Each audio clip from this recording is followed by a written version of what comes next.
আমরা তো অনেকবারই চিংড়ি ভাপা খেয়েছি, সবাই খেয়েছে চিংড়ি ভাপা। একই রকম ভাবে বানানো হয়, কিন্তু আমি একটু চটজলদি বানাবার জন্য একটু খুব সহজ একটা পদ্ধতি দেখাচ্ছি। চিংড়ি ভাপাটা তো একটা কমন রান্না, তবুও দেখুন চিংড়ি মাছটাকে আমি ভালো করে কেটে পরিষ্কার করে এই যে পেছনের শিরা টিরা ফেলে একদম ভালো করে পরিষ্কার করে ধুয়ে নিয়ে এসেছি চিংড়ি ভাপা করবো বলে। আর আমি এখানে একটু কুচো পেঁয়াজ নিয়েছি। অনেকে কুচো পেঁয়াজ পছন্দ করে না, বলে চিংড়ির গন্ধ চলে যাবে, কিন্তু আমার খুব ভালো লাগে, তাই আমি একটু কুচো পেঁয়াজ দিয়েছি। আর এখানে আমি নিয়েছি সাদা শস্য নিয়েছি যাতে কালারটা সুন্দর হয়। কাঁচা লঙ্কা নিয়েছি, লাল লঙ্কা নিয়ে, শস্য নিয়েছি, নারকেল নিয়েছি, একটু পোস্তও নিয়েছি।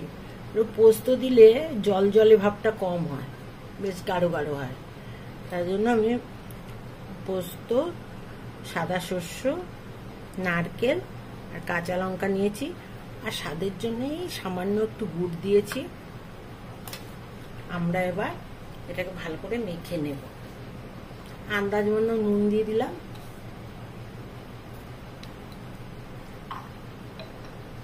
একটু হলুদ দিয়ে দিলাম। হলুদটা একটু কম দেব, চিংড়ি মাছে একটু হলুদ কম দেওয়াই ভালো, নাহলে হলুদের গন্ধ করে। আর পেঁয়াজটা দিয়ে দিলাম,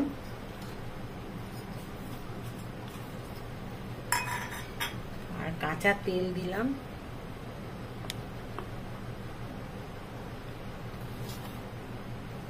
আন্দাজ মতো। আপনার আন্দাজ মতো কাঁচা লঙ্কা বাটবেন, যা যে যেমন ঝাল খাবেন। আমিও বেটে নিয়েছি, নিয়ে আমি আবার এটাকে সুন্দর করে মাখবো। বেশ একটু তেল তেল করে এটাকে সুন্দর করে মাখবো। তাহলে ওই যে যেখান থেকে পিঠের ওই শিরাটা চিড়ে নোংরা বার করেছি সেখান দিয়েও ঢুকবে নুন তেল হলুদ। আর আমি শস্য পোস্ত এই নারকেলটা কিন্তু একটু জল দিয়ে বাটিনি, আমি নারকেলের জল দিয়েছি আর সর্ষের তেল দিয়ে এটাকে মিহি করে বেটে নিচ্ছি। মিহি মানে খুবই মিহি, একদম মিহি করে বেটে নিয়েছি, এক ফোঁটাও বাইরে থেকে জল দিইনি। আমি এটাকে ভালো করে মেখে এই একটু 15 মিনিট রেখে নিচ্ছি। তারপরে আমি কি করব দেখুন।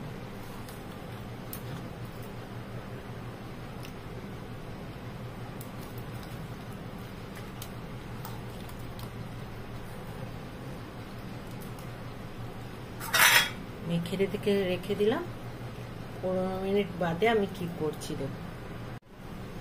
আমরা তো টিফিন বাটিতে ভাপা দিই বা কড়াইতে ভাপা করি, আমি একটা ভালো জিনিস নিয়ে এসেছি দেখুন, এই যে দেখুন।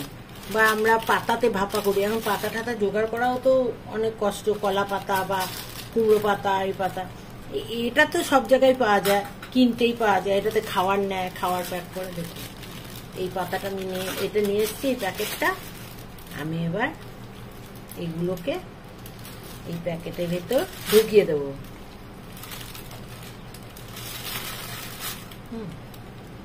প্যাকেটের আমরা ঢুকিয়ে দিচ্ছি একদম ভালো করে।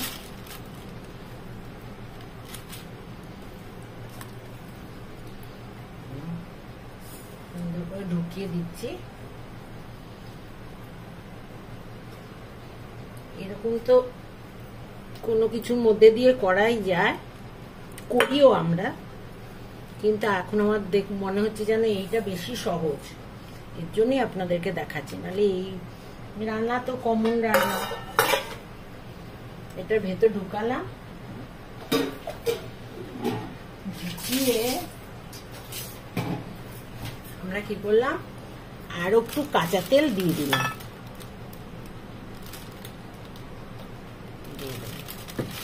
দিয়ে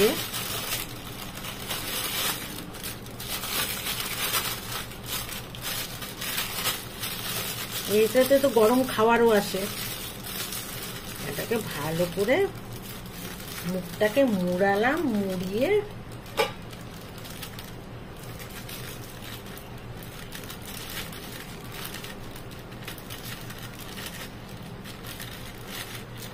ভালো করে আমরা মুখটাকে, যাতে না জল ঢুকতে পারে, মুখটাকে আমরা ভালো করে সুতো দিয়ে ভালো করে টাইট করে, এটা অনেক সহজ না? দেখুন তারপরে আমি কি করছি, এক কাজে দু কাজ হয়ে যাবে আর কি। যার জন্য আমরা যা করতে চলেছি আলাদা করে আমাদেরকে আর কিছু করতে হবে না। করলাম, আমরা আগে থেকে হাঁড়িতে জল দিয়ে ভাত বসিয়ে দিয়েছি। দেখুন ভাতটা টকবক করে ফুটছে। আমরা এই মালটা ভাতের ভিতর বসিয়ে দিলাম, বসিয়ে ঢেকে দিলাম। 15 মিনিট বাদে আমরা এটা বার করব। তারপরে কি কি করছি দেখুন, কি সহজ না? কোনো কিছুতেই করতে হলো না, এক ভাতের সাথেই গ্যাসে এটাও হয়ে গেল। আলাদা করে কোনো মানে গ্যাস ট্যাস আমাদের পোড়াতে হলো না। আর এইটাও একদম জল জলে হবে না, দেখবেন কি সুন্দর মাখা মাখা হবে। আমি আর 15 মিনিট পর দেখাচ্ছি। 15 মিনিট হয়ে গেল, ঢাকাটা সরিয়ে দেখাচ্ছি কেমন লাগছে দেখুন। এই দেখুন একদম কেমন ফুলে ঢেলে উঠেছে, একদম এখানে ঢাকা দিয়েছি এমনি ফুলে উঠেছে। আমরা এবার ওটাকে ঝুঁটি ধরে তুলে নেব। দেখুন তুলে নিয়ে আমরা এখানটা বসিয়ে রাখবো। তারপরে খাওয়ার আগে এটা মুখটা খুলে তারপরে সবাইকে পরিবেশন করব। তাই এটার গন্ধটাও ভালো থাকবে, আর একটু কিছু বেরোলো না, এক কাজেই দু কাজ হয়ে গেল, আর সহজেই হয়ে গেল, গ্যাসও পুড়লো না দুবার করে। তাহলে এটা বলুন কেমন ভালো পদ্ধতি না? এটা তো সবাই খায়, কমন রান্না, কিন্তু পদ্ধতিটা কেমন আপনারা জানাবেন। আপনারে বলা হয়নি, একটা জিনিস ভুলে গেছে, যে যখন ছোট ছোট চিংড়ি মাছ হবে তখন আপনারা এমনি করে ভাতের থেকে তুলে আবার খুলে ঠিক করে খেতে পারবেন। কিন্তু যখন মোটা বড় চিংড়ি মাছ হবে তখন এমনি করে তুলে ভাতের মারটা গেলে আবার দেখুন আমি কেমন ভাতের ভেতরে ঢুকিয়ে রেখেছি, এমনি করে ঢুকিয়ে ঢেকে রেখে দেবেন। আর কিন্তু একদম যখন প্রথম থেকে জল ফুটছে তখন থেকেই কিন্তু এটা দিয়ে দেবেন। হ্যাঁ, মোটা বড় চিংড়ি মাছ হলে প্রথম থেকেই দিয়ে দেবেন। আর তারপরে এমনি করে ভাতের মার গালার পর আবার এমনি রেখে গরম ভাতের মধ্যে এমনি করে রেখে দেবেন। তারপরে খাওয়ার সময় আপনারা এটা খুললে বার করে খুলবেন। আমার এখন খাওয়ার সময় হয়ে গেছে, আমি দেখুন ভাত লেগে আছে, ভাতগুলো সব ফাঁকা থেকে বার করলাম, করে আমি ভাতের হাঁড়িটা সরিয়ে আমি এটাকে দেখাচ্ছি। আমরা এই সুতোটাকে কেটে ফেলবো। সুতোটাকে হাত দিয়ে টেনে ছেড়া যাবে না, কেটে ফেলবো। কেটে ফেলে আমরা মানে দোকান থেকে আনা খাবারের মতো এমনি করেও আমরা রাখতে পারি। দেখুন কি সুন্দর গন্ধ বেরোচ্ছে। এমনি করে রেখেও আমরা সবাইকে ভাত বেড়ে দেবো, দিয়ে এমনি করে পরিবেশন করতে পারি, করে দিতে পারি। আবার আমরা কোনো কিছুতে ঢেলেও দিতে পারি। তো ঢেলে দেওয়ার থেকে এমনি করে পরিবেশন করে দেবো, কোনো ব্যাপার না। দারুণ হয়, ঝঞ্ঝাটও কম। আর এই সময় পেঁয়াজ দিলে কিন্তু খুব পাতলা করে কাটতে হবে, পেঁয়াজটা মোটা করে কাটলে কিন্তু ভালো সেদ্ধ হবে না। একদম ঝিরিঝিরি করে কাটবেন।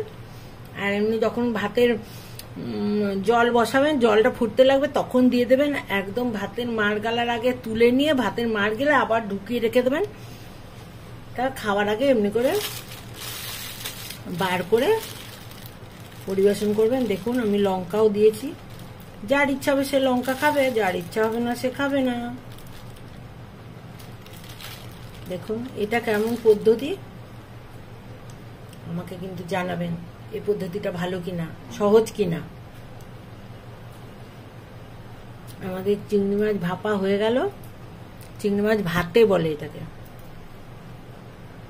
চিংড়ি মাছ ভাতে ভাপায় গেলে দেখুন কি সুন্দর একদম থকথকে হয়েছে, একদম জল বেরোয়নি কিন্তু, আর যা সুন্দর গন্ধ উঠছে না, আপনারাও করে খেয়ে দেখবেন। এটা মেখে টেকে চিকচিকিটা এটার মধ্যে দিয়ে মুখটা বেঁধে ভাতের মধ্যে দিয়ে দিলেন, আর কিছু আপনাকে দেখতেও হবে না, পুড়বেও না, কিছুই না, খুব সহজ পদ্ধতি। আমরা তো এমনিতে কড়াইতে করলে পুড়ে যেতে পারে।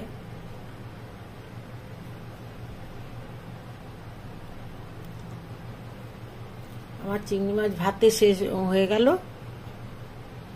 ভাতের মধ্যে ভাপা চিংড়ি মাছ আমি কমপ্লিট করে ফেললাম। আপনারাও এমনি করে দেখবেন, খুব সোজা পদ্ধতি এটা। ভালো লাগলে বলবেন, সাবস্ক্রাইব করবেন।